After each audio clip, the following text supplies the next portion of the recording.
இன்றே டவுன்லோட் செய்து உங்கள் ஃபேவரட் ஷோக்களை என்ஜாய் பண்ணுங்க. தனியா வருத்தப்பட்டு இருக்கிற அவளுக்கு போய் ஆறுதல் சொல்லு. உன்னோட நல்லதுக்கு தான் சொல்றேன். என் பேச்ச கேளு. போடா.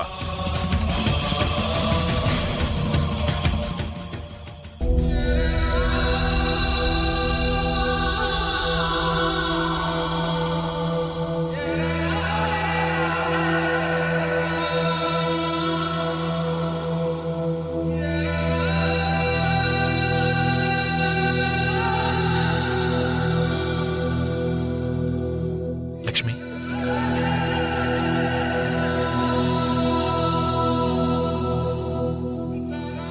ஜானு பேசினதை நினைச்சு கவலைப்படுறியா? நடந்தது ஏதோ நடந்துருச்சு. ஆனா நீ ஒரு விஷயத்த புரிஞ்சுக்கணும். ஜானு உன் கூட பிறந்த தங்கச்சி. சின்ன வயசுல இருந்து உன் கூட சேர்ந்து வளர்ந்துருக்கா. உன்னை விட சின்ன பொண்ணு. அவ ஏதோ தெரியாம பேசின பேச்ச வச்சு நீ அவளை தப்பா நினைக்க கூடாது லக்ஷ்மி.